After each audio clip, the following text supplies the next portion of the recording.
বিসমিল্লাহির রহমানির রহিম। আসসালামু আলাইকুম। আশা করছি সবাই ভালো আছেন। আমরা আল্লাহর রহমতে ভালো আছি। তো রান্নার কাজ করব, শুরু করে দিব। তো এক এক করে সব নামাই।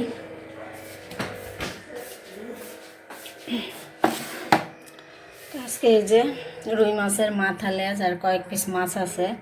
তো এটা দিয়ে এই যে বেগুন দিয়ে, এই যে বেগুন নিয়ে আসছে নাজিবার বাবাই।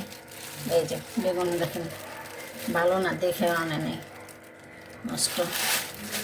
বেগুন দিয়ে আলু টমেটো দিয়ে রান্না করব।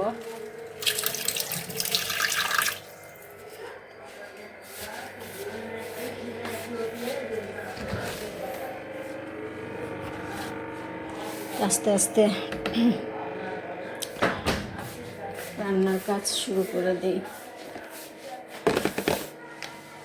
ভালো লাগে না আসলে এই টাইমে রান্না করতে, তো কি করব, কিছু তো করার নেই। তো এখানে এই যে মাছের মাথাটা ভেজে নিলাম, আর এখন বেগুন আর আলুটা একটু ভেজে নেব, হালকা করে ভাজবো।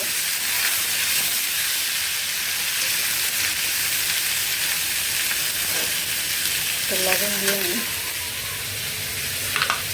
যেহেতু মাছের তেলে লবণ আছে তাও আমি একটু লবণ দিয়ে দিচ্ছি।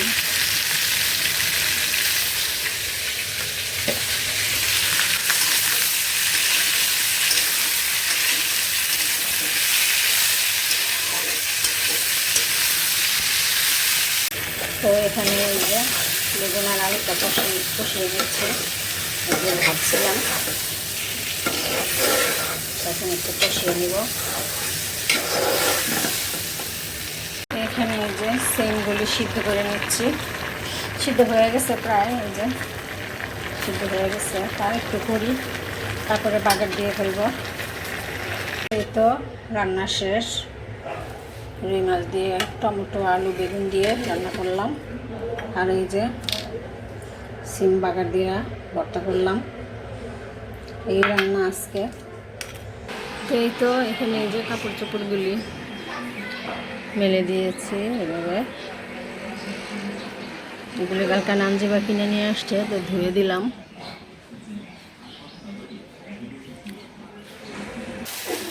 তো এই যে হাঁড়িতে তুমি গুজগাছ করতেছি, প্লেট সব গুজগাছ করি।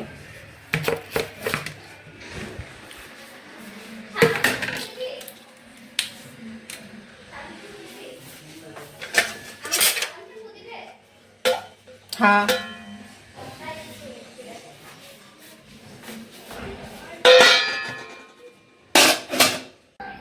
তো এই যে সিমের বাগারের ভর্তা, আর এই যে রুই মাছ আলু টমেটো বেগুন আর বড়ি দিছি সাথে। বড়িগুলি খায় ফেলাক, বড়িগুলি বেশি ভালো না।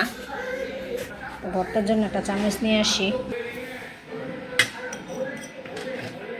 বাটটা সরব।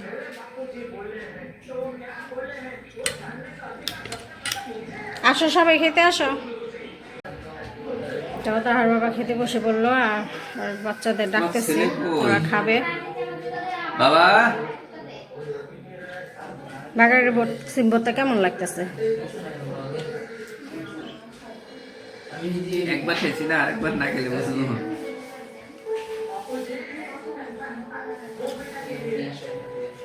মাশাআল্লাহ এমনি ভালোই। তাহা আসো। তো তাহার বাবার মিজানকে দিয়ে পাঠাইছে পাটিসাপটা পিঠা, ভাবি দিছে, যে আমার ভাবি দিছে পাটিসাপটা পিঠা বানাইছে। তো আপারটা দিয়ে দিই, গরমই আছে, হালকা হালকা গরম। এখন আপারটা দিয়ে দিই, তাহাকে দিয়ে পাঠিয়ে দিচ্ছি।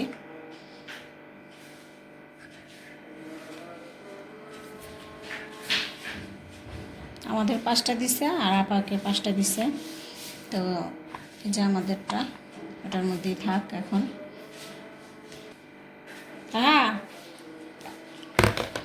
খালামণিকে দিয়ে আসো।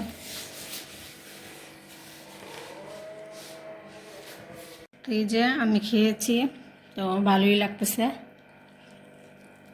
পিঠা অনেকদিন পরে খেলাম পাটিসাপটা পিঠা।